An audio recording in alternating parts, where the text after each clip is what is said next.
All right, yeah, I'll do that, thank you.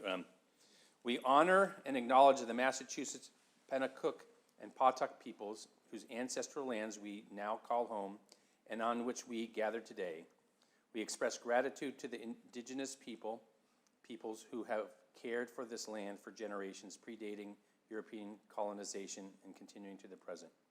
Moving forward, we are committed to ensuring that the histories, voices, and contributions of indigenous peoples are recognized and respected in the life of our city. Thank you, Councilor McDonald. All right, clerk will call the roll. Councilor Cologne Hayes. Here. Councilor Condon. Councilor Crowe. Here. Councilor Linehan. Here. Councilor McDonald. Here. Councilor O'Malley. Here. Councilor Seega. Councilor Simonelli. Councilor Spadafora. Councilor Taylor. Here. Council President Winslow. Here. So just for the students and others, so tonight is what's called a full council meeting. So we are under the provisions of open meeting law. We want to inform everybody that Urban Media Arts is recording this evening's meeting. And so just be aware there will be an audio and video recording of this meeting. And then we will go to the first order of business, clerk. Staff from the Office of Strategic Planning and Community Development will appear before the City Council to provide an update on the Open Space and Recreation Plan.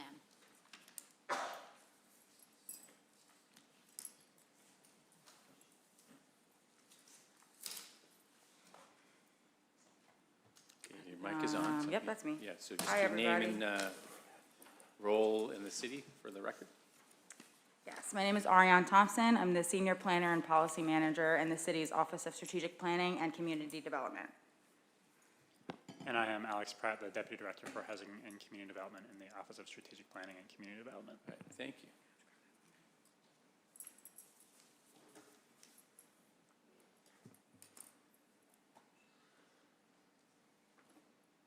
Shout out to the Malden IT Department. For helping us out, yeah. All right.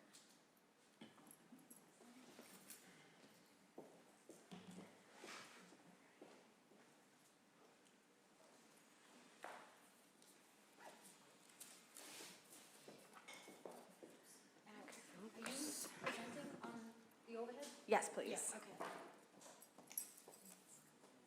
Here we go.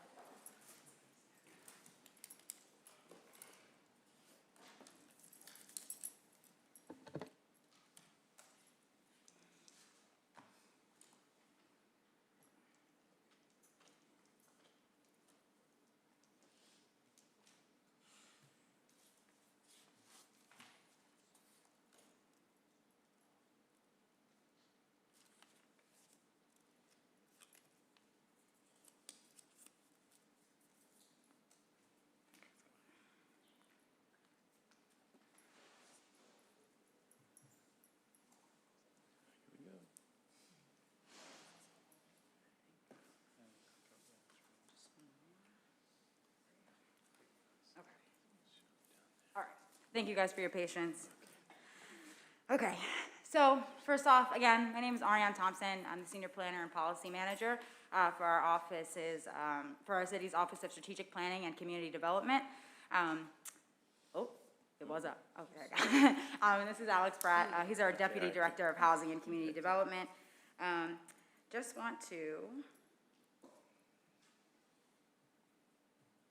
Okay. Just want to run us through what we'll be discussing today. In order, we'll be talking about the purpose, what is an open space and recreation plan, just kind of briefly going over that because I know you had an update on this earlier this spring.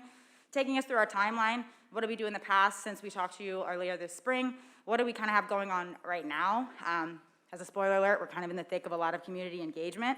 And then what are our next steps likely going to be to have us wrapping up the plan, getting us to that final draft and approvals. And then we'll open up for discussion and questions from you all and public comment as well. All right, so to start us off, what is an open space and recreation plan? Why is it important? So open space and recreation plans, they first are going to take our continuing inventory and assess the existing assets, programs, services, and operations in the city. And from that, we're going to be able to see what we like, maybe what we could see has some room for improvement, and what's missing, right? And then from there, we take our broader goals, and those become specific strategic investments. In open space and recreation over time, okay? So this is a plan that is updated every 7 years. It also helps us with eligibility for funding to be able to take care of some of these investments. As you can see, a little bit of an illustration of kind of how this process goes. We have a screen grab from our survey, which illustrates kind of the first step in our process. We're understanding, we're getting feedback. What is the community really valuing? We're taking it in our office. We're connecting with developers. We're connecting with people who are contractors who are able to produce results. And then we have our results on the side of the screen there, okay? So also, I want to include that this open space and recreation plan, different from what we've done in years past, has an arts and culture element that is included. And we have been trying to intentionally look at how we can use art to culturally represent all people that are in Malden. And really just, we see open space and recreation as the perfect stage for being able to show the vibrancy and the diversity in this city.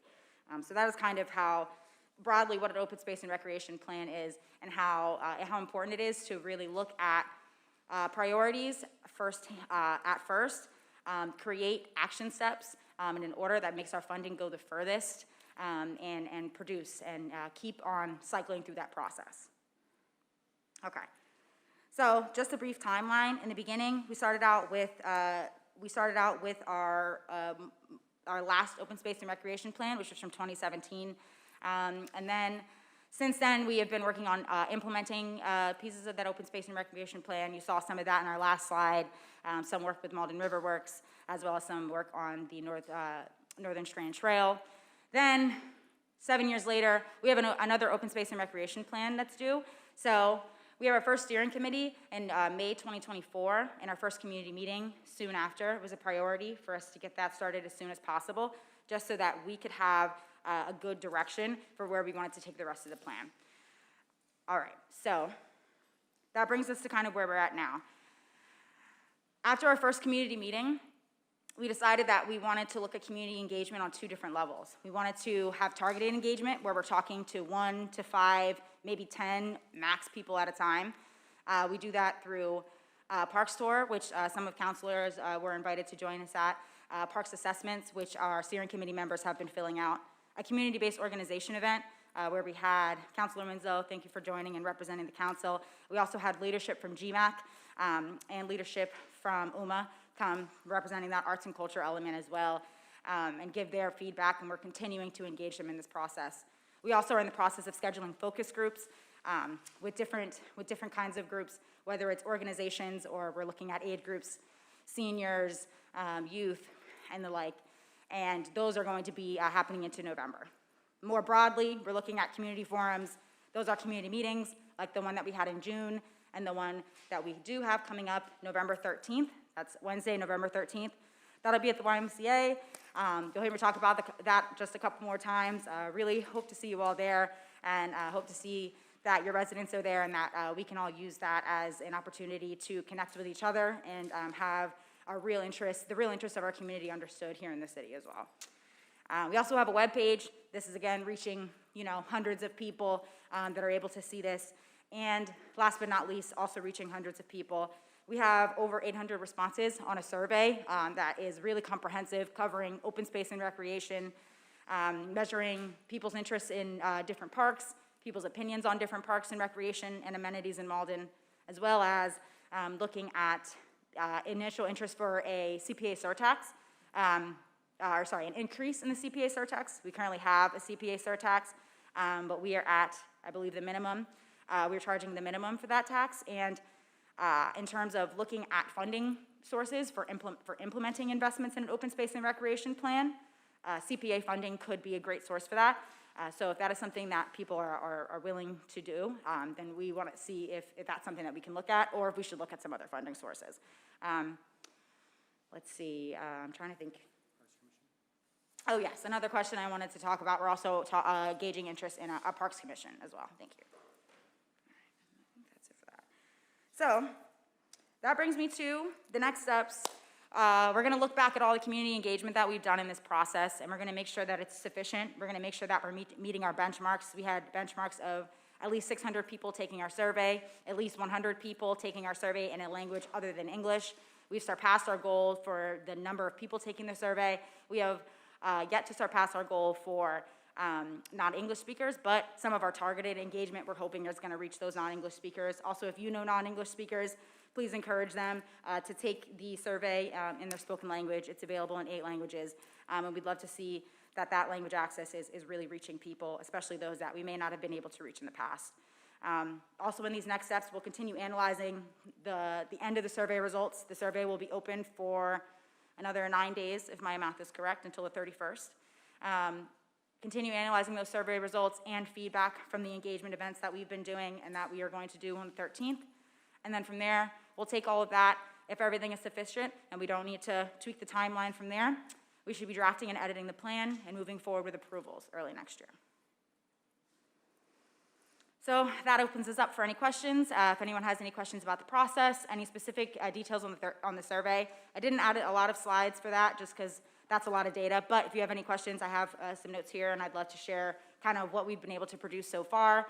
Any questions about our event next month, how you can get more people involved, and or anything about the process, any recommendations that you have for us to get more people involved would be great. Do you mind if I add? Yeah. A couple pieces?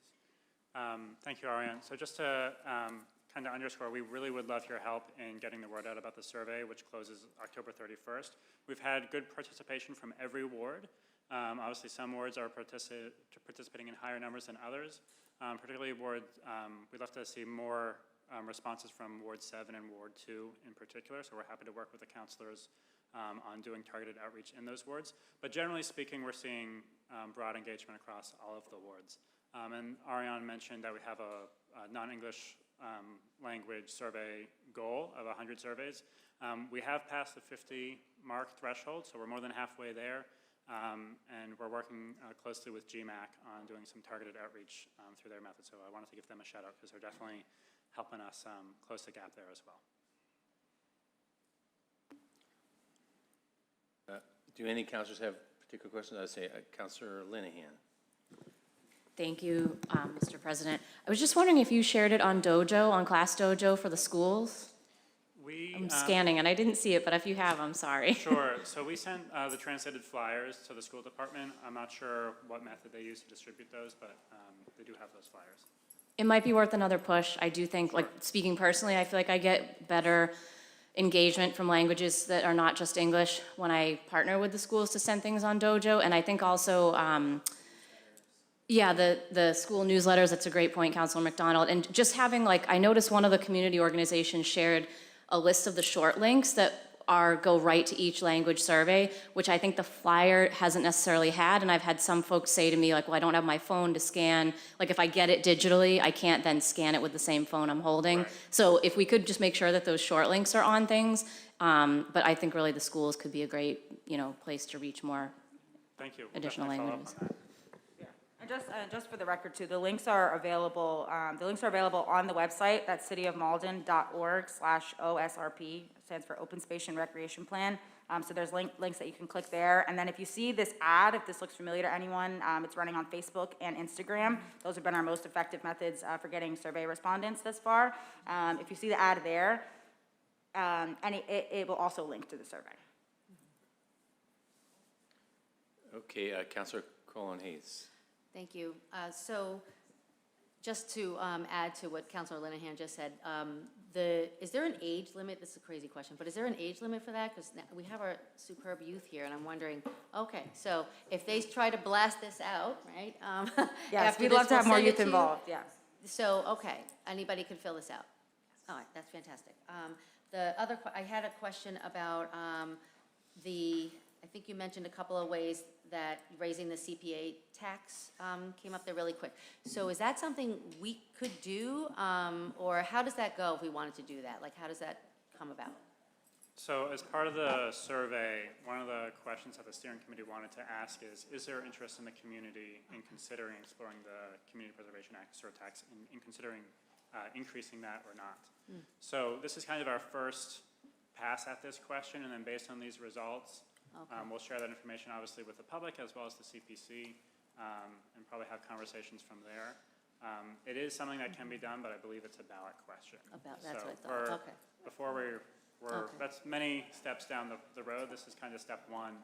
It's just, To gauging see if there's an community entrance. interest. Okay. Yeah. Yeah, I did fill it out. I did say yes to that.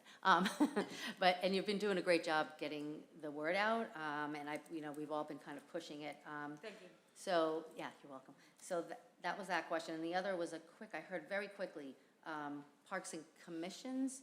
Did you mention that you were going to be working, and I was just, do we have a parks and commissions? I didn't think so. Okay. We have a DPW commission, which Okay. has many of the same functions, but there's been discussion about whether or not it's worthwhile to have a specific parks commission, and so that's one of the questions on the survey. Yes, I remember answering yes to that too. So. Okay, that's it. Thank you so much. Thank you. All right, yeah, no, well, that's great. For the November 13th meeting at the YMCA, will there be translators there in any particular languages? Or, Yeah, so we are arranging for Cantonese and Portuguese translators to be there either way. But if you use the RSVP form, you're able to request other interpretation, and we'll try to get live interpretation for any languages that are requested. Great, great. And just, for the youth that are here tonight, I know for our transit action plan, one of the things I did working with our the A-Voice kids was to actually have them not only help spread a survey amongst the high school kids, but also ask your family to participate. And particularly some of you may have parents or grandparents that could really utilize the translated survey. So really encourage you. That's a great way to help expand the people who are giving input to this survey. So I really encourage you to scan here and get the word out to friends and family. So that would be great. Great. Well, great that you could come out, and encourage everybody to come out on November 13th at 6 o'clock at the YMCA, and go on from there. So you have a few more things to talk about then, or what? Is this another slide? It looks like something. I just wanted to show that our office is hosting 2 community meetings in November, the Open Space and Recreation Plan meeting and a meeting for the 245 Bryant Street project. So I just wanted to put that Okay. up so that That's folks could see that information too. And just briefly, the 245 Bryant Street project is, just let's. That's the redevelopment of a temple on 245 Bryant to create at least 25 units of affordable homeownership. Okay, great. So anything else, or are you guys good? All right, well, thank you so much for coming out. We look forward to seeing you at upcoming meetings, and we'll go on from there. So I think what I'm going to do at this point, I'm going to suggest we take out of order paper the 339124, the committee report from the Community Engagement Inclusion Committee, because that relates to why a lot of the youth are here. So any objections to that? Is anybody here signed up for public comment? Or just want to? So all right. So there's no objections to changing that. So clerk, could you read the paper on the committee report? Paper 391-24, Committee Report. The Committee on Community Engagement and Inclusion make the following report. Committee recommends favorably to the full council all 12 candidates that were interviewed on October 9th and October 16th as members of the Malden Youth Council. All right. So on Councilor Colon-Hayes' motion to receive the committee report, seconded by Councilor Taylor. All those in favor say aye. Aye. Any opposed? All right. So the committee report is received. Councilor Colon-Hayes for the committee. Thank you very much. I'm going to read a brief history of how we got here, so I didn't want to forget anything. It's not very long, don't worry. So, very excited to report out favorably our 12 new Malden Youth Council members. As you may remember, this process has taken a few years to come to completion, and one of my goals when I was elected was to raise up the voices of our youth. I work with many young folks in this city on different projects, and when I met with Malden High School youths, with the Malden High School Civics Club, the idea of a Malden Youth Council was born. So we began discussions with other young people, invited all youth organizations in the city to contribute ideas as we shaped the vision of the council. After reviewing and consulting with members of youth councils from different cities, we decided to model our council after the Wakefield Youth Council, who have been doing outstanding work and who are incredibly generous with their support. During our meetings, we connected with youth members through Catherine Dingra from the Prevention and Outreach and Youth Service Manager for Wakefield, and Jessie Belfer, who is a Malden High School history teacher and also a civics club advisor, to exchange ideas and discuss challenges that we may encounter during this whole process. So we welcomed participation from organizations working with youth, including representatives from the YWCA, Malden Teen Enrichment Center, the Chinese Culture Connection, as well as many community leaders, either in person or on Zoom. And then this collaboration effort helped us outline the foundational structure of this council, acknowledging that there will be adjustments as we advance. We appreciate the Wakefield's approach of having youth liaisons attend boards and commissions. Thus, our council members will also be participating in our boards and commissions. So one of the things that we talked about was having them attend already scheduled meetings, so we're not putting any other undue work on anyone in the city, and then they're going to report back to us through the CEIC Commission. So we'll have real-time updates and a clearer understanding of some of our community happenings. So ultimately, we selected 12 members, aiming for representation of each high school in Malden. We had Malden High School, Malden Catholic, the Mystic Valley Regional Charter School, and the Northeast Metro Regional Voc High School, and 8 wards. That's what we tried to. So to achieve this representation, we reached out to each school, asking for their assistance in spreading the word and sharing application information. We promoted the initiative on social media, spoke to the superintendent of Malden Public Schools for announcements during meetings, communicated with all city councilors and school committee members for support in reaching every ward. Flyers were distributed in schools. We recognize the need to strengthen our outreach with Mystic Valley Regional Charter School and the VOC program for next year. Although we did receive 2 youth representatives from the charter school, they did not reside in Malden. So the young people that you see before us today are set to take action, and my only concern is that we're going to be able to keep up with you from during your interviews. We have an inaugural meeting scheduled for October 30th, during which they'll familiarize themselves with the City Council rules, Robert's Rules of Orders, and collaboration between, and we'll learn about collaboration between the legislative and executive branches in managing our city. They'll also elect a chair, a vice chair, a clerk, and with the aim of conducting their own meetings in the presence of one of our CEIC meetings. We welcome everyone here to attend, and I want to give my gratitude and thank you to Councilor Taylor, the vice chair, and Councilor Simonelli for their dedication and contributions, as well as to our clerk Lisa, who was at all of the meetings, and we had to kind of hold them off time sometimes, so thank you so much.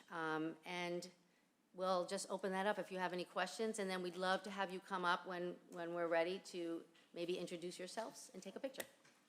Thank you. Okay, all right. Let's see, I have Councilor Simonelli. You want to say something? Thank you, Mr. President. Yeah, I just wanted to just touch a little bit on what you were saying, Councilor. It was very exciting watching and listening to you guys come up to the interview process and some of the other meetings that we talked to you at.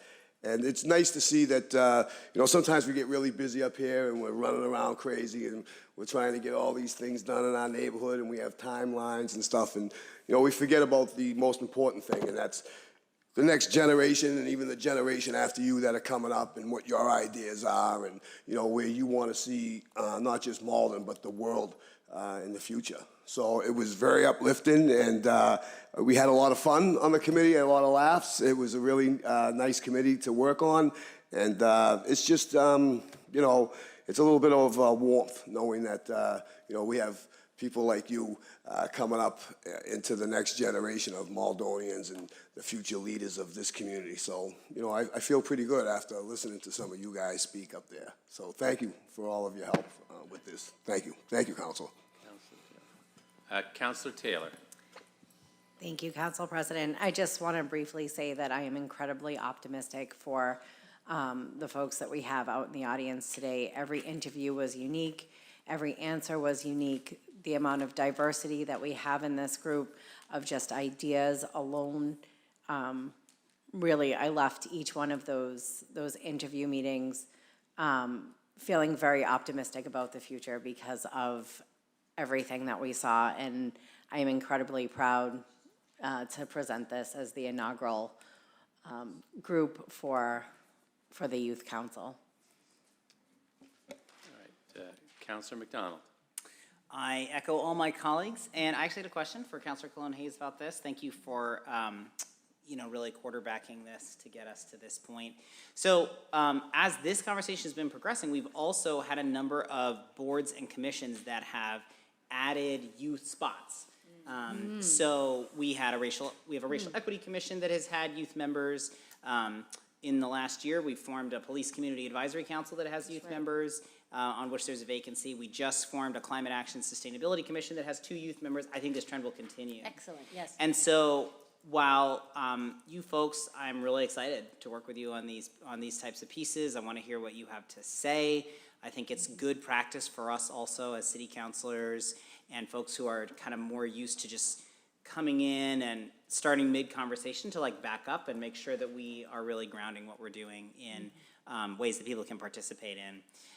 So my question is, are members of the Malden Youth Council suggested, recommended, intended to also be members in some of these youth spots? Or explicitly no, and they would be liaisons but would not be members Yeah, of great these question. other committees? Or have you talked about that? No, that's a great question. No, we're going to give them a list of all the boards and commissions and everything that we have here, and they'll be able to choose, but no, they will not be members of those boards, because like you say, only a few have recently had youth members, which is fantastic.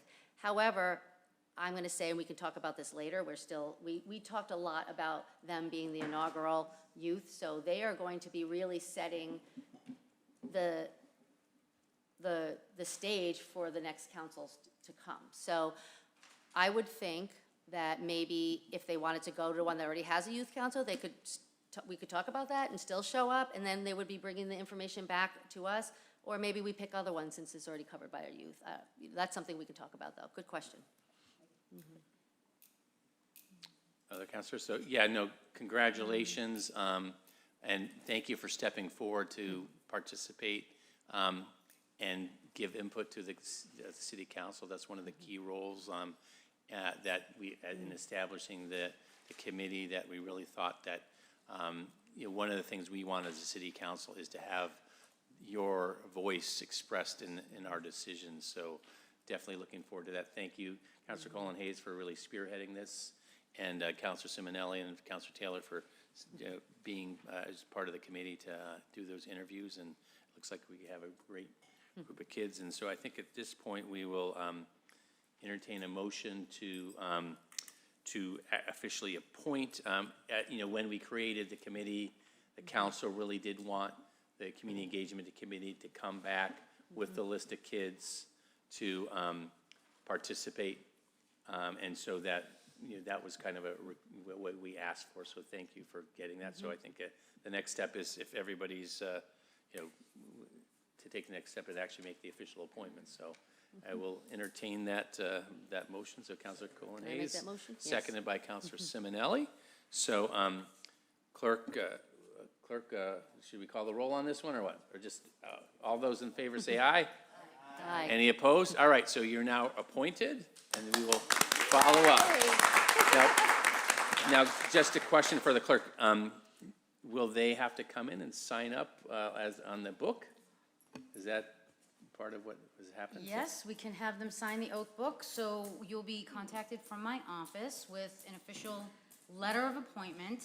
You will get a manual explaining open meeting law, because in addition to Robert's rules and everything else, that's very important for you to understand. And we'll have you sign the oath book, so. This is what, you remember that after all these years. So, all right, well, that's good. And then, do we want to take a brief recess so we can get a picture? Yeah. So, yeah, Great, right, thank great. you. So we're going to get a picture as a council, so, all right. Come on up.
mayoral appointments to be placed on file and 2 mayoral appointments to be confirmed.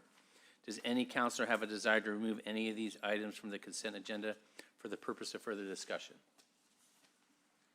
All right, hearing no objections, I do have a motion to approve the consent agenda by Counselor Sika, seconded by Counselor Crowe. All those in favor say aye. Aye. Any opposed? All right, so the consent agenda is approved. So moving on to motions, orders, and resolutions. Clerk will. Paper 387-24, resolved that it is the sense of the Malden City Council that following a similar endorsement by the Malden School Committee, it supports the passage of question 2 to eliminate the MCAS test high school graduation requirement. Instead, the question would replace this with a requirement that districts certify that students have satisfactorily completed coursework demonstrating mastery of the skills and knowledge required by the Commonwealth's strong statewide standards in order to graduate. This endorsement reflects the council's commitment to excellent schools, equity, in the mental well-being of our students. Okay, so I have a light by Counselor O'Malley. Counselor O'Malley, super. I'll be abstaining from this vote, so if the minutes could just reflect that at 7:35, I left the meeting. Thank you. Okay. Okay, leaving the meeting and abstaining are two different things. You need a, you can abstain without leaving the meeting. Okay. We usually vote when somebody wants to be removed from the meeting. All right, let's see. Let's see.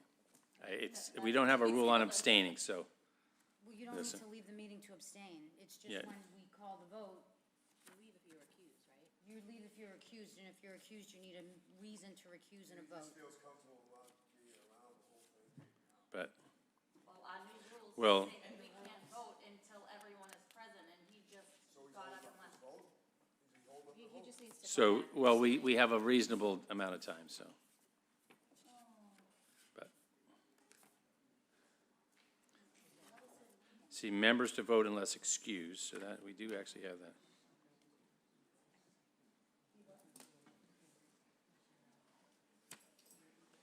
So this is a rule 18.01, except when excluded by interest, every member, including the president, shall vote on all questions.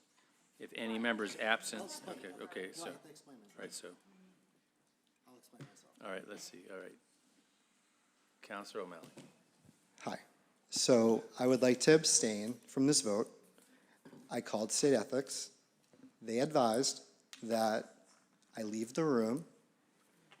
The reason is not because, I'm not recusing myself. I don't have a conflict. There's nothing to explain.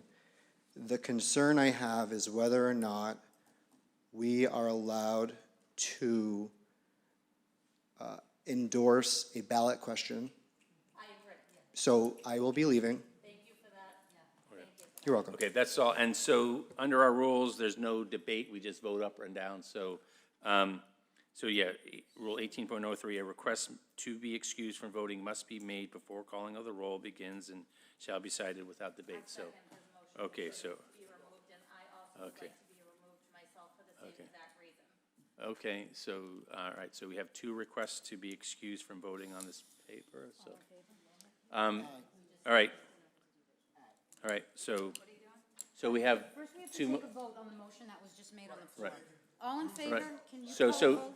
so the motion is for Counselor O'Malley to accept their request to excuse themselves. So Counselor O'Malley and Counselor Sika. So, all right, so motion by Counselor O'Malley, seconded by Counselor Sika. All in favor, say aye. Aye. Any opposed? All right, so they're excused, and, you, okay. Yeah, so, No. you've been excused, so. Wasn't it? I seconded O'Malley, and then No, you just vote? I said we were voting on both at the same time, so you're excused, so. I didn't realize. So if you don't want to vote, yeah, I don't think we can, we'll let you debate it, so. Okay. All right, well then, yeah, so. All right. But, okay, all right, well, that's what we did, so. All right. So, I'm going to start, does Counselor McDonald or Counselor Linehan want to speak to the paper first, so? Okay, all right. All right, so Counselor Linehan's going to speak to the paper, and if you want to address that. I mean, we haven't taken the roll Okay. call yet, so, yeah. Yeah, sorry, and I want to give full credit to Councilor McDonald for generating the paper. I'm happy to be co-sponsoring it in solidarity with our school committee, but I did want to address the ethics concerns because, you know, as a state employee, I'm certainly well aware that public employees are not supposed to take positions or advocate on ballot questions. However, I called ethics today as well, just to be extra, you know, certain. And what they advised me, they sent me the copy of the regulations that covers this, and that as elected officials, we're actually in a different section of the law than just a public official. So we are allowed to take a vote on this issue. And if there is a question about it, the deference actually goes to our local solicitor. And I want to actually hand it over to our clerk, because I know that we have had a conversation with our solicitor as well, to cover our bases. And yeah, defer to your conversation. So I see some more lights. I think we want to talk a little bit about the potential concern about conflict of interest. I actually did look at the State Ethics Commission advisory on this, and the specific language in the advisory about this thing is, it says, finally, elected public employees are not prohibited by conflict of interest law from, in their official capacity, either individually or as a government body, such as a board of selectmen, city council, or school committee, stating their viewpoints and positions on ballot questions, regardless of the subject matter of the ballot questions. However, unlike with ballot questions, elected boards and other governmental bodies may not, as a body, endorse or oppose candidates for offices elected by the voters. So that's the specific guidance from the State Ethics Commission that seems to cover this. If the city solicitor wants to come up and speak to this as well, that would be fine. So, yeah. All right, just state your name and position for the Everyone, record. Alicia McNeil, I'm the city solicitor Okay. from Malden. And I did have a conversation with our city clerk, Clerk Desiderio, regarding this very issue, because she wanted to make sure that it should have been on the agenda. And what Council President Winslow and Councilor Linehan has stated is that you are an elected official, you are in a different position than an appointed official, and you can talk about this issue. All right, thank you. So that clears that up. So do you want to speak to the paper? Do you want Councilor Linehan and Councilor McDonald? I want to give Councilor McDonald a chance to speak to it, because it is his paper, and I think, Okay. as much as I want to make sure that we're covering our bases on this, I don't want it to cloud the very worthwhile discussion, and I appreciate that he's brought this forward. And I watched the school committee last week. I thought they had a very brief but helpful discussion on it, and I think it's helpful for our community to know where we stand on this. All right. Yeah. So Councilor McDonald. Yeah, absolutely. And so, you know, city councils in our neighboring communities of Medford, Everett, Revere, as well as Somerville and Worcester and East Hampton, and a whole slew of school committees across the state have taken positions to support this ballot measure. And so our own school committees debated this is what prompted me to reach out to Councilor Linehan and file this very brief resolve. I think that I want to speak to two reasons. One, why we would talk about such things at this council table, because we are not the school committee. And the second is just about the substance itself. On the substance itself, you know, I am personally supporting this ballot measure and as an elected official, because I think that while high standards are very important for graduation, and they should be more comprehensive, they should be meaningful, but they should not be based on a standardized test. I personally grew up in a big city school system in Ohio, where we had a lot of standardized tests. And, you know, while my family did not have money for things like tutoring, and the amount of test-driven anxiety that happened in our schools was not helpful for creating an effective school environment. I do think tests are important, but I think the high-stakes testing, the testing itself has not been shown to drive outcomes. And so this ballot measure does not change anything about the test. It changes the graduation requirements, and that's the reason that I think it's important for us to talk about issues like this, is because our constituents have talked about this. And I've shared this in other conversations about resolves, that I'm hearing about this from our constituents. We have community groups like the Chinese Culture Connection who have taken positions and are hosting forums on this. So I understand that my colleagues may or may not agree with this, and they are very welcome to vote against it or abstain. I don't think it's necessary to call this, to imply that there's an ethical problem with this when I think the law is pretty clear that this is an appropriate conversation for us to have if we would like to.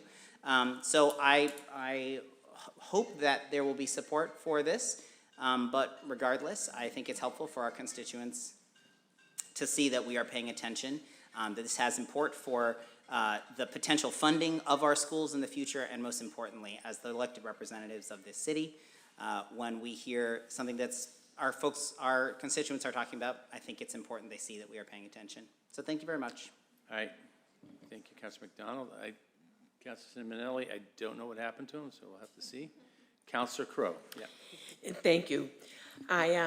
So I've struggled with this, and I understand there's the difference. I did talk to our city clerk as well, and I've never really seen an endorsement of a question that is not just around something that would just happen in Malden, but is statewide. And so if we're going to take this, I'm not sure then why we're not having this conversation about the other 4 questions that are on the ballot. I mean, we could. And I know that last night the Chinese Culture Connection did have a great forum, and I watched as much as I could. And really had people that were educating constituents on the pros and the cons about those things. And I feel like that's what we should be doing. Usually when someone wants to advocate for a question or anything else, you volunteer and you knock doors, and instead of just saying that we endorse this. I have teachers that are on both sides of the fence on this one, and I see both sides. I do think we should have a more robust, not just the MCAS, but because people learn in different ways, and I would appreciate that. But I do think that just saying it's not going to be a requirement, whether that might be easier or not, then why bother taking the MCAS? So essentially, it makes it sort of a non-entity. So I won't be voting for this. I will talk to anybody about how I want to vote, but I don't feel like it's my role to tell you how you should vote. I feel like we should educate people on the pros and the cons about that, and then you make an educated decision to vote how you feel is the best way for our Commonwealth to move forward. Thank you. Thank you, Councilor Crowe. Councilor Colon-Hayes.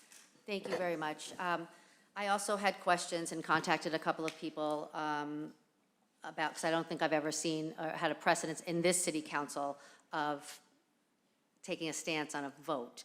I do appreciate why the school committee would do something like that, and I have I don't have a problem telling people how I'm going to vote. I am going to vote yes on 2. I do support that, but I don't think it's our job, or I feel uncomfortable saying that we support this as a full city council, because I was at the CCC's forum last night.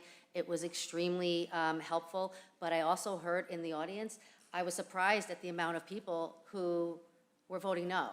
And they came up to me, and then we were talking about it, and I'm, same thing, I'm totally fine. Anybody who wants to call me, and we can talk it through. I think that it's not a test, standardized tests like that aren't an accurate way to test the ability of kids. I also think, yeah, there's my kids had,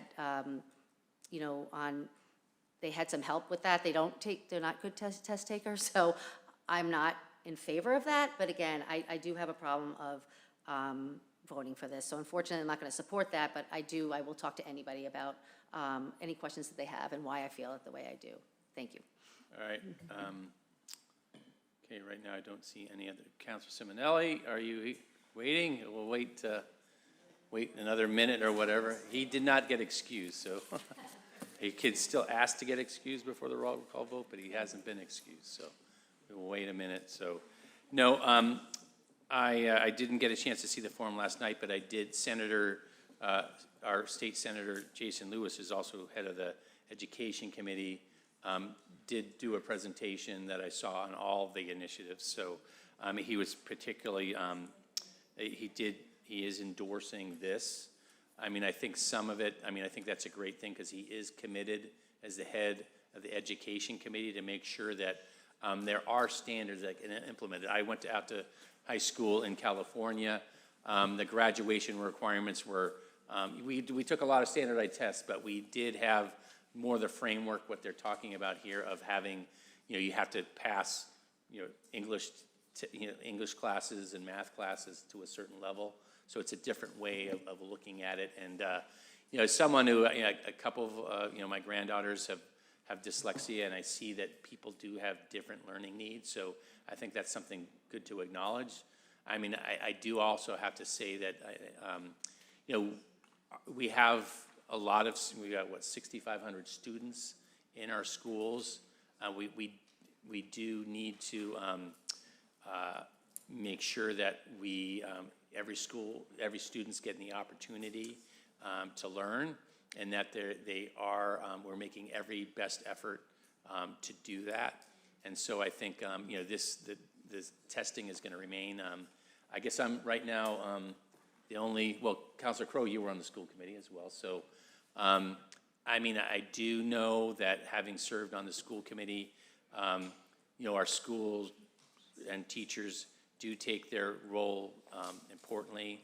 They work, I was actually on the BB School Council as well, of literally hearing on a month-to-month basis the focus on testing, making sure students are keeping up was a fundamental commitment of the administration and the lead teachers there. So I think we can focus on that. So I think that, I support this in concept. We'll see what the council,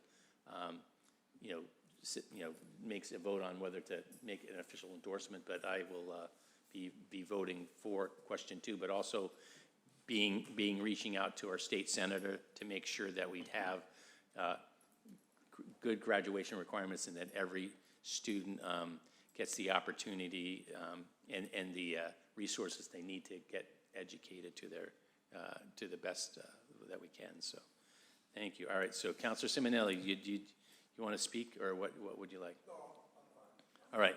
You're good. All right. So, that being said, do we have a motion by Councilor Linehan, second by Councilor McDonald, to endorse the resolution? Do you want to take a roll call vote, or we just want to say ayes and yeas?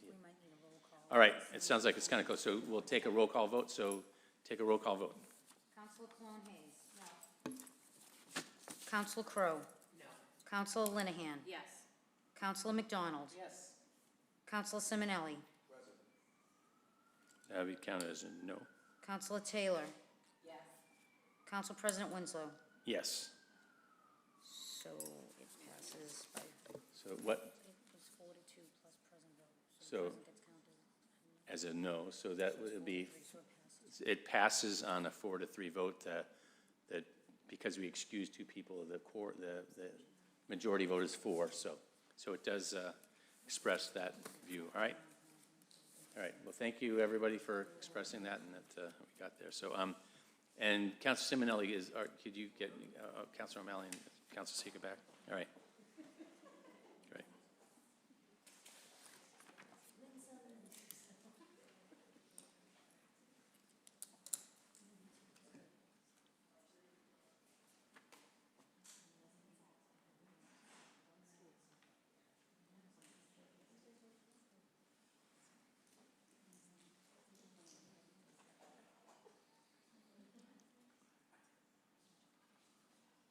So maybe we'll have one of the things you all can take up is what your point of view is on on what standards you should be held to as high school graduates. So, good start. All right.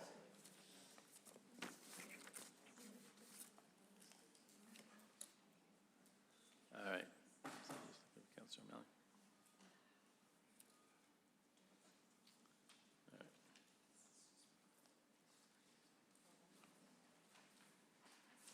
All right.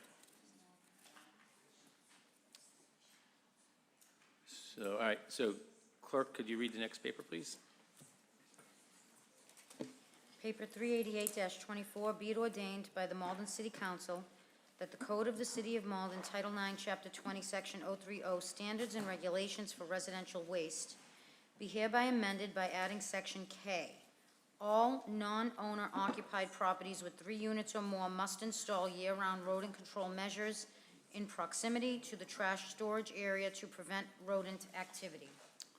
Okay, yeah, Counselor Spatafor and I are co-sponsors of this. Counselor Spatafor is away this evening, so I'm going to hand the gavel to Counselor O'Malley so I can speak to the paper. So, right? Well, let's see, let me get Counselor O'Malley there. So, yes, I know many of counselors have, heard from constituents and just heard generally in the community.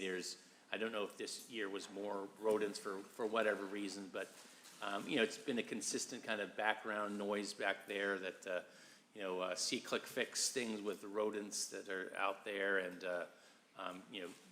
conversations with constituents. So, back, earlier, last month, I reached out to our health director, Webb. He had already been under discussions with Counselor Spatafor on this issue, and one of the suggestions came up was that some of the, I think in Health Director Webb actually just sent us an email tonight. We've had community forums on this pretty regularly. I mean, I think the basic thing is that, rodents, they need food, they need water, and they need, a place to live. That's the type of thing that we have to disrupt as a community. Some of that the city can do on its land, but private property owners have to do that as well. So one of the things we think, bigger apartment buildings, they're already required to have dumpsters and to get a permit and have requirements related to rodent control. The thought is maybe let's expand that a little bit to a little bit somewhat bigger group of landlords. So this is what the paper is about.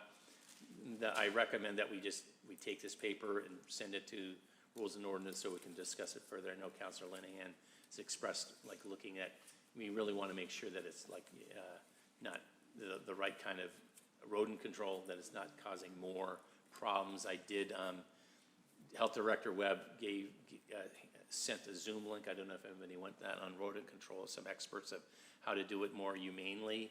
And one of the problems is if people put bait out, the rodents can live up to a couple days, and then predators can prey on them when they're weak and they get sick. And I guess like animal rescue groups have found that like 80% of the predators, like birds particularly, that get brought in are due to poisoning. So it's really important that that's something to be taken into consideration. So this is what this paper is about. The proposal is to send it to Rules and Ordinance, have some further discussion, and then take it from there. So, all right. So, Councilor Simonelli. Okay, that's right. You're doing it. Okay. All right, let me turn it off for you. So, okay. Thanks. All right. Thank you, Mr. President. This is an issue I've been talking with the mayor's office and along with Director Webb from the Health Department. And, this is nothing new. I know that we all been dealing with this for a little bit of time now. I know that this was a red hot issue when I was first running for office 3 years ago. And, I've been getting some, and lately it's come around again. I've been walking around, talking to people, knocking on doors through last campaign season and just recently. And these last two weekends, I know the winter's coming, so I know they try and hibernate for the winter and they start coming into your house. So this is a red hot issue, and I know that Malden's not the only city. I know that Melrose is dealing with this and Medford is dealing with this as well. It's all over the place. But I think certain times of years are worse than others. And, I think that we should be, looking further into seeing if we can get appropriated funding from the State House, from their Department of Public Health committees, to see because if cities and towns like Malden, Melrose, Medford, what good of having these traps that tell you about if it's a high populated area, and then you gotta turn around, you gotta tell the constituent that it's a high populated area, and that's it. And we have no resolve from there.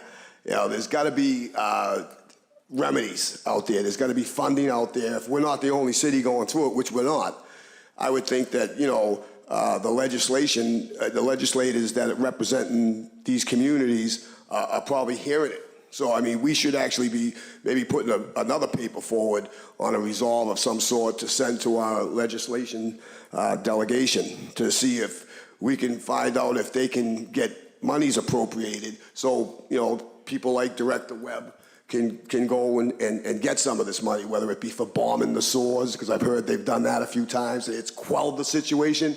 I know it's never gonna, you know, totally get rid of rodent problems. It's been around for thousands of years and it's not going, and I don't think you can cure it, but I think you can quell it a little bit. And right now, I mean, I've got some videotapes on this phone right now that I can show you that, you know, some of these mice or rats or rodents, whatever you want to call them, are really bold and kind of like, you know, saying, look at me while I'm down in this cellar here. But there's a multitude of different things that we could be probably doing, which is, you know, educating people on the trash and making sure that the trash is, you know, covered properly and you're not throwing out, you know, extra waste. A lot of times we got people that are making those compost gardens. That's a haven for, you know, for rodents to be, you know, hanging out in, or however you want to call it. But it has become a serious problem in my district to the point, like I said, I've been back and forth on the phone for the last couple of weeks with the mayor's office, and we're trying to put some sort of a solution together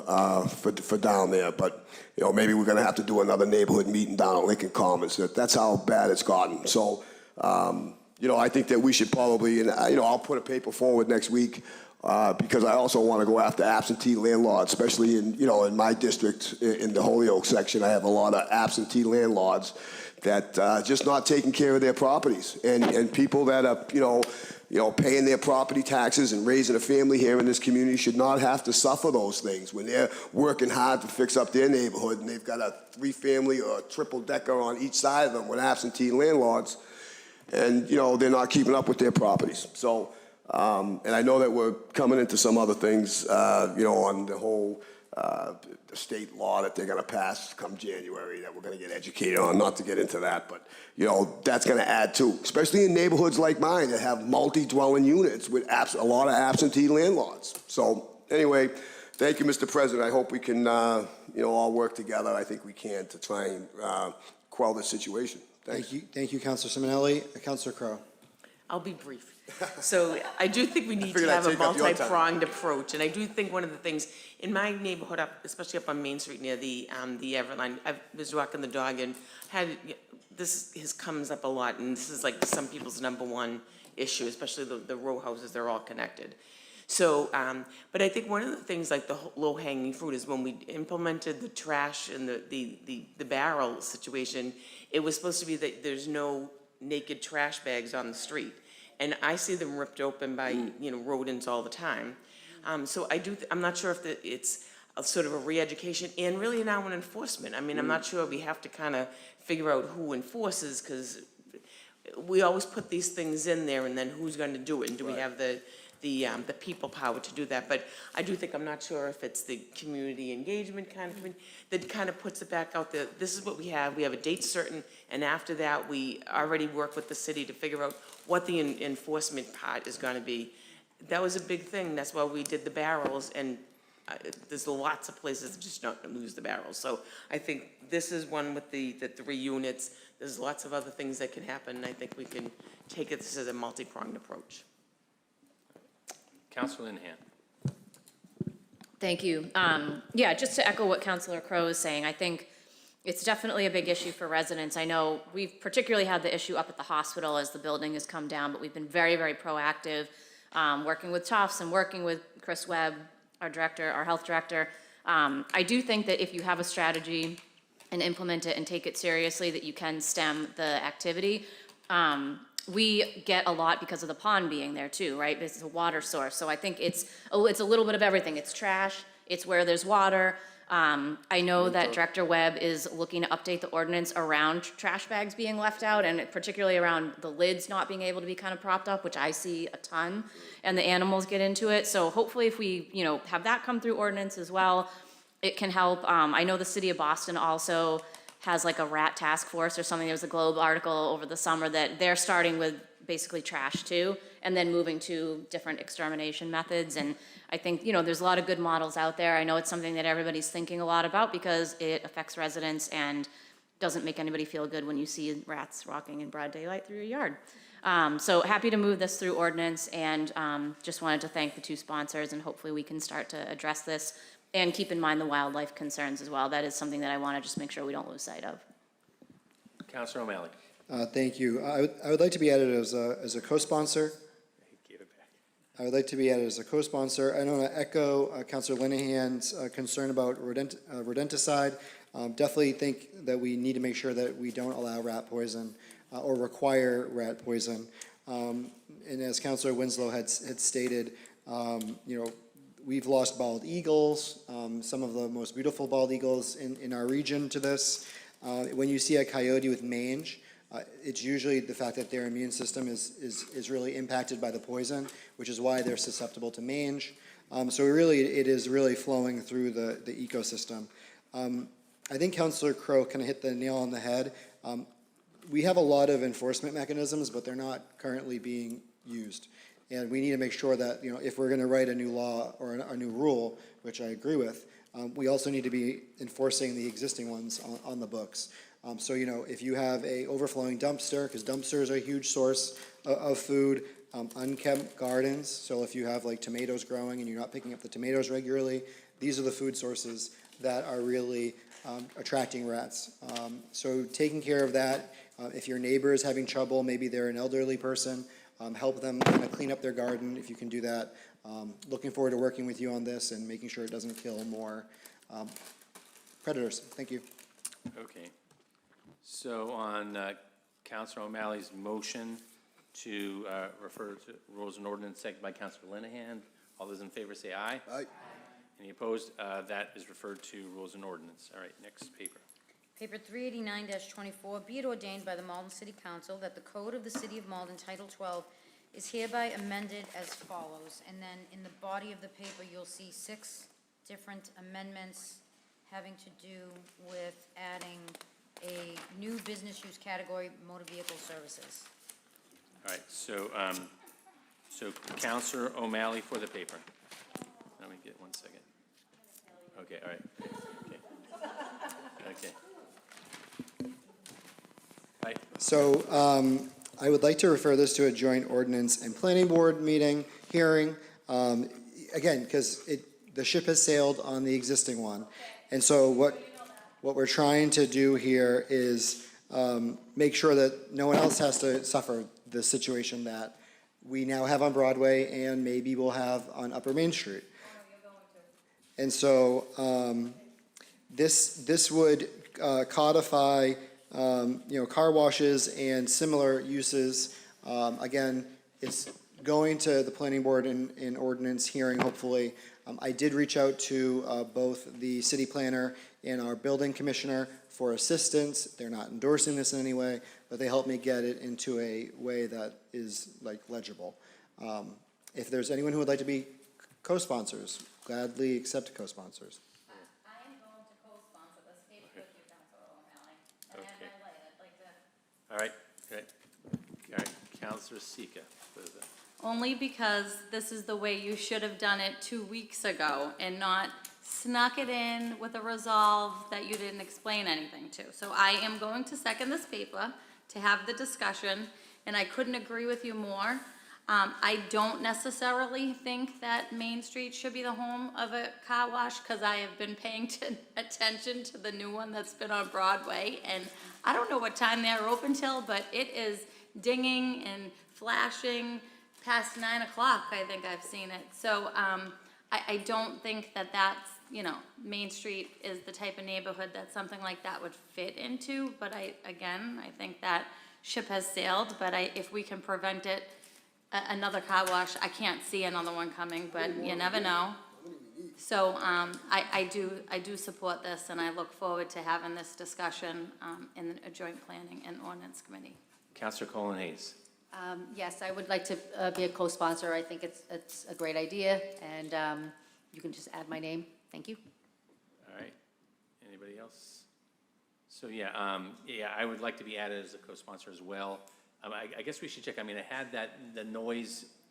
had to change the noise ordinance to have hours, so I think as we define the use, we might also be able to pass that paper forward so that, I mean, I think maybe what we would do is maybe have a normal business hours, and they would have to get an extension, go to license or whatever to be sure. That was kind of the model that, I know Councilor Simonelli's had to deal with this in his ward as being the initial place where we have the car washes. And I think the other thing is, as I did my research on the noise part, I mean, communities like Los Angeles who have a lot of cars and a lot of demand for this have, they allow people to build them, but have noise suppression requirements that, we don't have. So it's the type of thing of, yes, people have their cars. I mean, I think with the fact that we do also have people driving for Lyft and Uber, that they're out there, they get the monthly pass, and they're having their cars cleaned continuously. So there is a service that's being provided, but I think it's also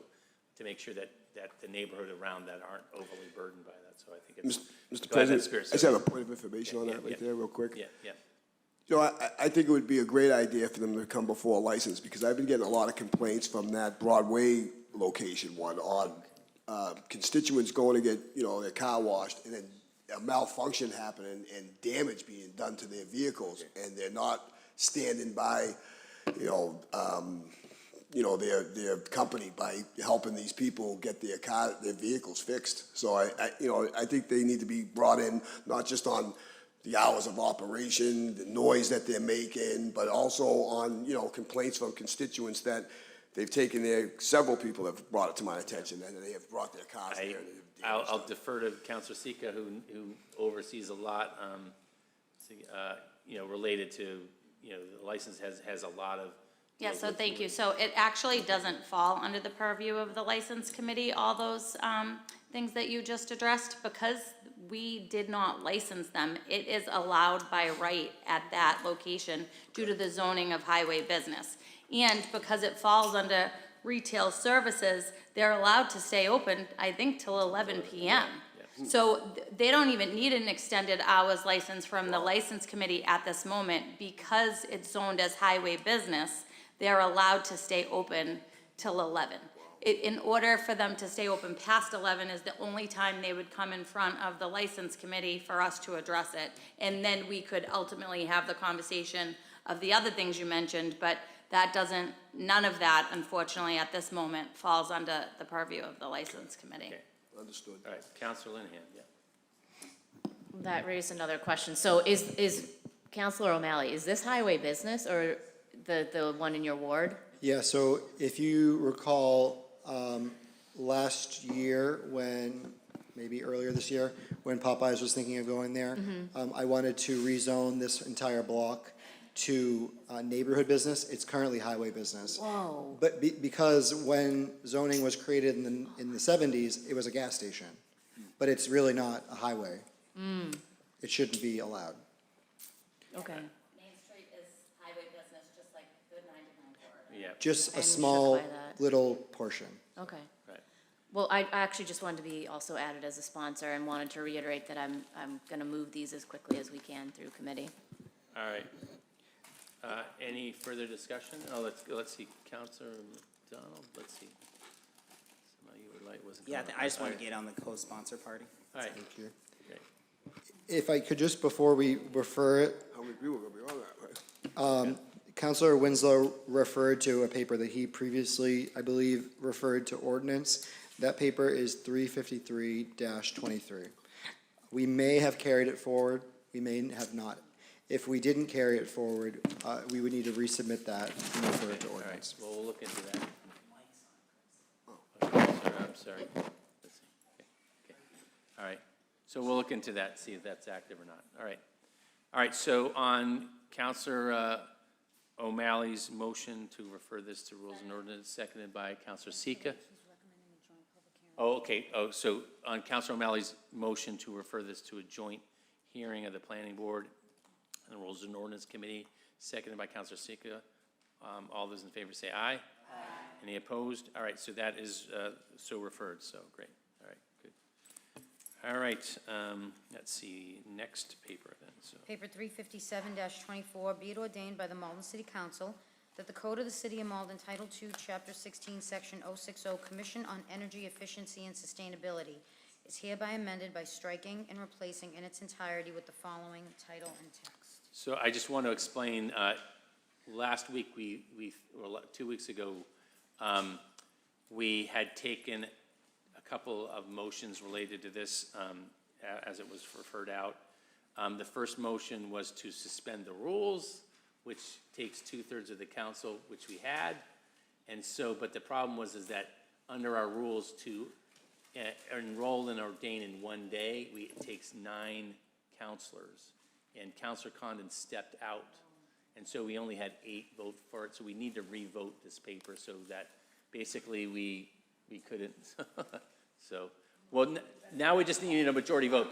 But to do an enrolling and ordaining in one night, we have to suspend the rules, but our rules require 9 votes to do that. So at the moment we voted, we only had 8 people, so we need to re-vote this. So thank you to our clerk for catching that. So so that's why this paper's back on. So clerk will call the roll. Thanks. Okay, so we can just vote this to ordain. We can just do a voice vote. So all those in favor of ordaining say aye. A motion by Councilor Sika, seconded by Councilor Crowe to ordain. All those in favor say aye. Aye. Any opposed? All right, so therefore it is ordained. Congratulations again, Councilor McDonald. Okay, all right. Let's see, next reports. All right. Paper 390-24, Committee Report, the Standing Committee on License, to whom was referred papers 319 and 320, Series of 2024. Having considered the same, make the following report. Committee recommends these petitions out favorably to the full council. So on Councilor Sika's motion to receive the committee report, seconded by Councilor Simonelli, all those in favor say aye. Aye. Any opposed? All right, so committee report is received. Councilor Sika for the paper. Or actually, clerk will read the paper then. So Paper 319-24, Petition, Livery Company, TNL&Y Incorporated, 15 Burridge Place, 1 vehicle new. Paper 320-24, Petition, Livery Driver, Chauhoa Wan, 15 Burridge Place, new. all right, Councilor Sika for the committee. Thank you. A couple of weeks ago, the License Committee met to discuss this livery license. It's a new livery license. We had the compliance guys in to discuss the location and if there was adequate parking on and off street. There were no issues. The committee made a motion to refer this petition out favorably. So I have a motion to grant this petition. Okay, so on Councilor Sika's motion to grant the petition, seconded by Councilor Simonelli. All those in favor say aye. Aye. Any opposed? All right, those petitions are granted. And it looks like at this point the docket is clear. And we have time for personal privilege. So anybody's up first. So we have Councilor Simonelli first. Thank you, Mr. President. I just wanted to, I know that everybody's doing a Halloween thing, and there's all kinds of Halloween festivities going on over the next week and a half or so. So I just wanted to let everybody know that on October 31st, Halloween evening, from 4 to 5, I'll be down at Suffolk Manor, and we're going to be handing out beef stew to the seniors. And then immediately following that, we're going to give out goodie bags with candy, starter goodie bags with candy in it, and light up magic wands for the kids to be safe so they're seen crossing the street. So if you're around Halloween night, please stop over at 312 Bryant Street, which is the Suffolk Manor Senior Building, and come by and say hello and get your little starter goodie bag and a magic wand and disappear. Thank you, Mr. President. Great. Okay, Councilor Crowe. Thank you. And before you get your beef stew, this Saturday, Wood One will be having our annual Trunk or Treat event. It is happening on the bike path on Canal Street near the Bike Kitchen in Staten, or that side, the Medford Street side of Canal Street. It is from 3 to 5, and we have about 30 trunks, so people come down and people decorate, and we have kids and families go through and trick or treat. So I hope everyone come on down and have a good time. Again, 3 o'clock, 3 to 5, trunks get there early.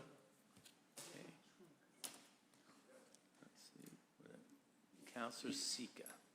Oh, thank you. I thought there was so many more lights on Yeah, before no, me. you So Councilor Spatafor and I are going to be participating in Councilor Crow's Trunk or Treat this Saturday. Make sure you come by and get some candy from us, but also, instead of having a traditional Halloween event, we are having a pumpkin smash on the Saturday after Halloween. So on Saturday, November 2nd, from 12 to 2 p.m. in the parking lot of the Linden STEAM Academy. We are encouraging everyone to bring their pumpkins from Halloween to, we've teamed up with a composting company that does our composting for the city. And instead of your pumpkin going into the trash, we're gonna let you come down and you can smash it into the back of the composting truck. They can't be decorated, they can't have glitter or anything on them, but if you have like just a regular pumpkin and you gotta get rid of it, instead of throwing it in your normal trash, you can come down and take out all your frustrations and smash it into the back of the black composting truck. 12 to 2. Yep. And then I really quickly just wanted to say a little piece for the people that were at home, because I feel like I abruptly got up a little bit earlier, but I chose to follow my colleague, Councilor O'Malley, and abstain from speaking on the resolve that was on the agenda this evening, and I just want to give you a little background as to why. So every November, just about every November since I was 18 years old, I have gone to the Linden STEAM Academy, it used to be the Linden School, to participate in my right to vote. And at a young, early age, my right to vote was my right, and when I go into that booth with an anonymous ballot, nobody needs to know how I am voting on what I am voting for in front of me. And I do not agree that we should have had a conversation about one of the questions that are on the ballot.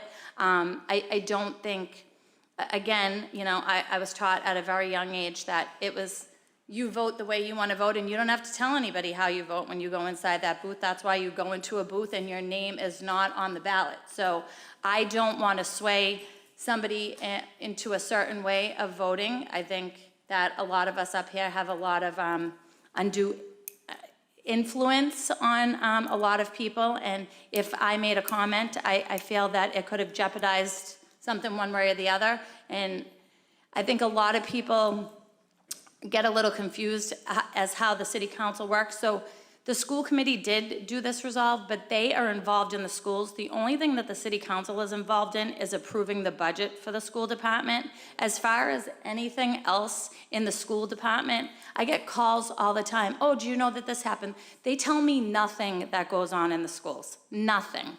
I have to reach out to people to find out what is going on in the school in the ward that I represent, and it's extremely frustrating, but it's the truth. As far as anything that happens in City Hall with all of that, that's my job. So I don't believe that we should have had a resolve on the agenda this evening to talk about a question that had to do with school committee. If they wanted to do that, then that's their right. It's right up in, you know, in the business that they conduct, but it's not the business that the city council conducts. So I just wanted to, you know, let everybody know at home as to why I got up and I left and I did not participate in that discussion. It's because I don't think it was a discussion that the city council should have had on their agenda. So thank you. Right, thank Happy you. Halloween. And happy Diwali next week too. Okay. Same thing. Thank you. Councilor Taylor. Thank you, Council President. So I would just like to let people know what's going on in Ward 5 for Halloween. On Saturday, right after trunk or treat, you can come down to Pine Banks from 5 to 7, and we will have a haunted woods, so prepare to be scared. And also to get some treats, we'll have some apple cider donuts and some hot chocolate and a fun time, but age limit is really up to you. It's more your fear level. I will tell you that my 5-year-old will be there because she is afraid of nothing. Most people are afraid of her.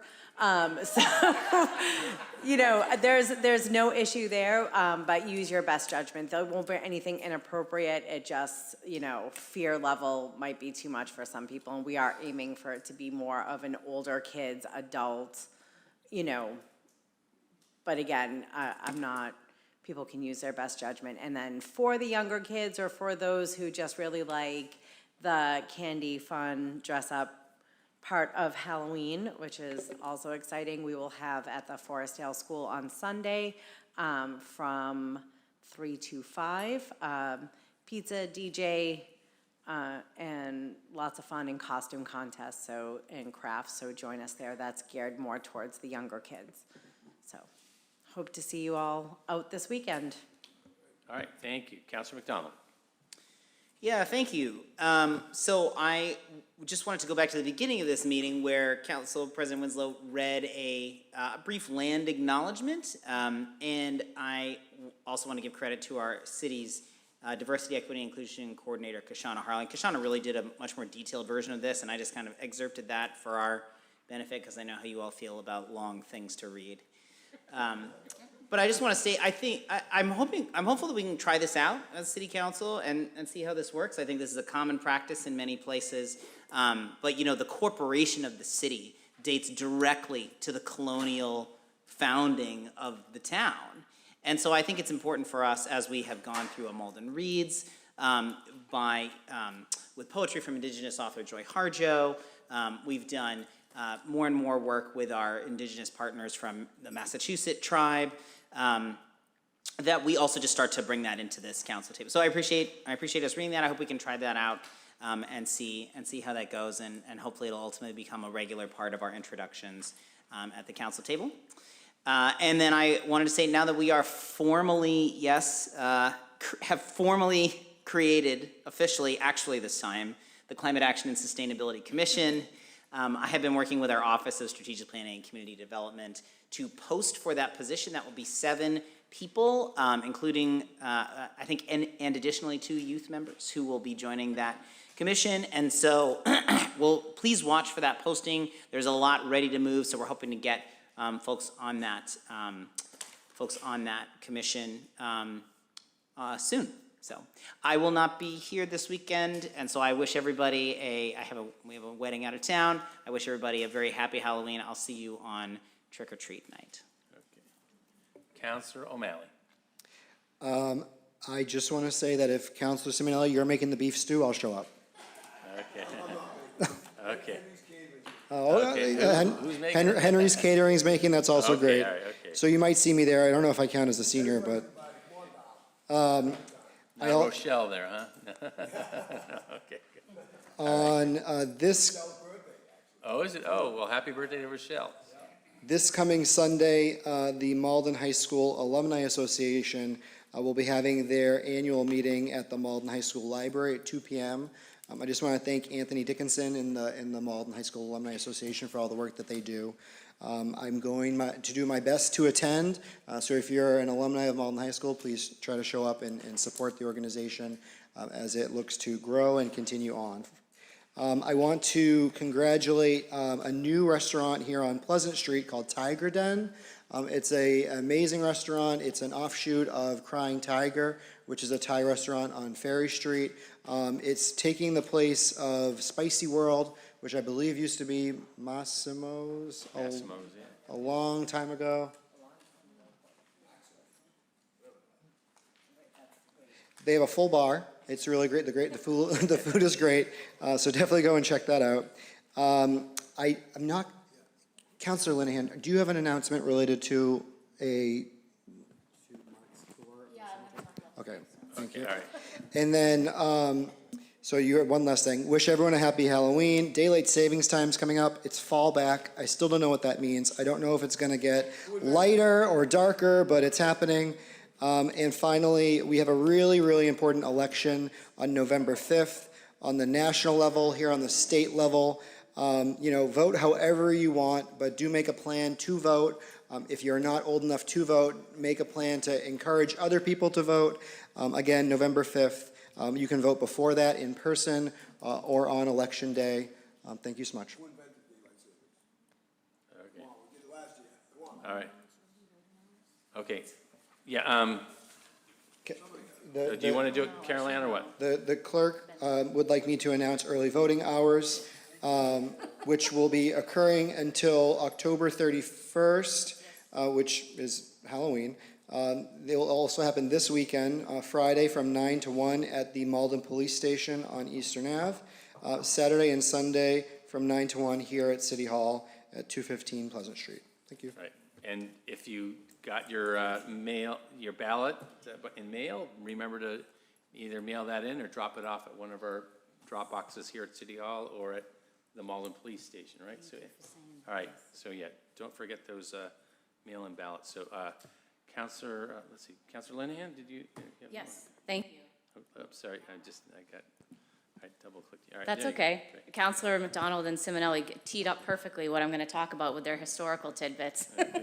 So with the blessing of the Ward 1 Councilor, I am pleased to announce that, so my husband Mark, I'm very proud, he's been serving on Malden's 375th committee, and he works part-time as a public historian, and he's actually going to be giving a tour of Bell Rock Burying Ground, not cemetery, I've been educated to say correctly. On Wednesday, October 30th, starting at 4 p.m. It's going to go for about 90 minutes.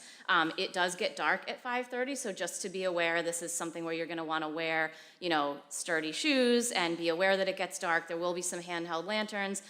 It's really probably not appropriate for young kids, so I think he's saying 10 and up is going to be best suited for this tour, but some of the highlights that it's going to cover is he'll be giving a tour of some of the graves of Revolutionary War soldiers, highlighting Malden's contributions to American independence, featuring notable residents, including our founding families and early community leaders, going over architectural and artistic features of the historic gravestones and monuments, and giving insights into 17th and 18th century burial practices and customs. So I have learned a lot just overhearing him talking about this and getting it ready. I know the 375th committee is very excited. It's totally free and open to the public. So come on down. Again, that's Wednesday, October 30th, starting at 4 p.m. at Bell Rock Burying Ground. And if you can't make it to that, I did also want to put in a plug that so some of the research that he's been doing in the burial ground is partially funded by a program. He's working for a professor at Harvard, a professor of archaeology, looking at mapping the history of this burying ground, and they're actually working towards developing an app. They're using ground penetrating radar and doing all kinds of stuff. It's really, really interesting. And so the professor that he works for is going to actually come to Malden, and they're going to be co-presenting their research on November 7th at the library, and that's going to be at 6:30 p.m. So look for more information about that too. But if you can't join the walking tour, or if you just really, really love colonial history and want to come to both, there's a couple really exciting things coming up, and you can check the 375th page on cityofmalden.org for all the full details. And that's all I've got. Thank you, Councilor Linehan. So, Councilor Colin Hayes. Thank you very much. I don't have anything to report on Halloween. There's a lot going on anyway, so I'm not doing that. I will have trunk or treat. I'm going to participate in that. I might stop over and hoping you're not going to put the beef stew like in a bag, and then but I will be okay. No, okay, good. I'll just go there. So I did want to give a shout out to resident John Saya, who held we had worked on a health fest, the second one. We held one in the spring, and then we did one in the fall, and there was like over 50 vendors. It was a great time, and a lot of education because it was Public Health Week. So that went great, and we're looking forward to doing it next year.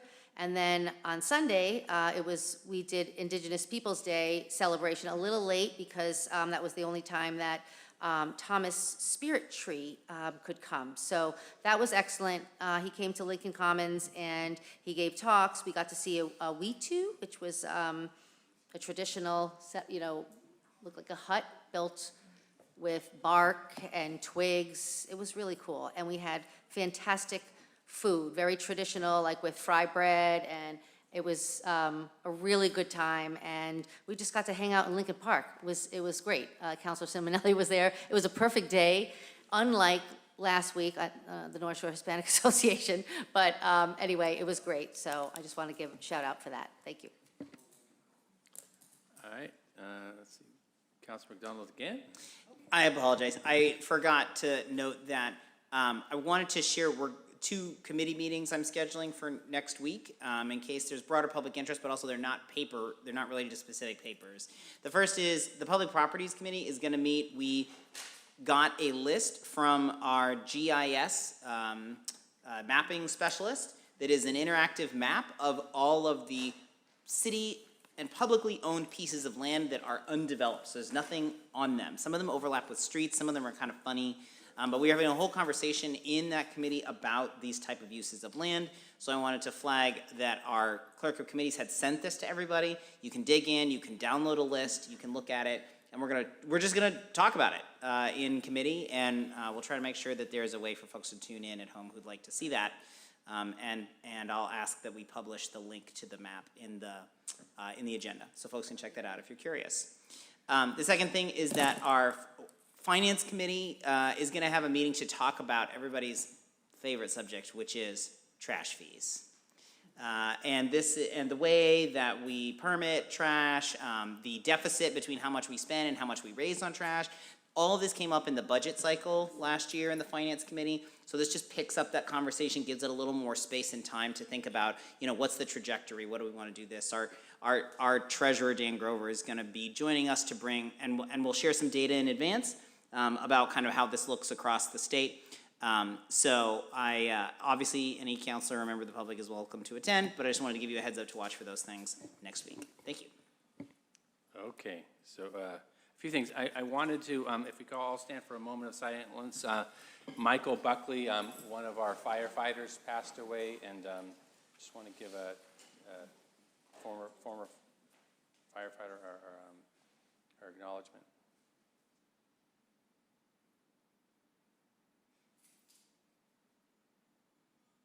All right, thank you. And then I have a few other announcements. So just a few things. We have senior action next Wednesday at 1 o'clock. Is going to have a discussion about bus network redesign. I know I've been responding to some comments about that. There are changes happening starting December 15th on bus routes, particularly the 104 and 109 bus. So there's some updates on that will be happening. You're seeing construction around our downtown for that, so just to be aware of that. For Halloween, the Maplewood Association on Sunday, October 27th, from 12 to 3 at the Salemwood is having our local Maplewood Halloween there. We're having games, candy, entertainers, and that type of thing, pizza, crafts, so come out for that. And then, definitely remember to vote. You have that chance between now and November 5th. So let's go out and exercise our democratic rights as Americans to choose our national leaders, our state leaders, and make decisions about some important things on our ballot that affect our youth and other people. So, all right, and I think that's it. So on Councilor O'Malley's motion to adjourn, seconded by Councilor Sika. All those in favor say aye. Aye. We are adjourned. Great, great.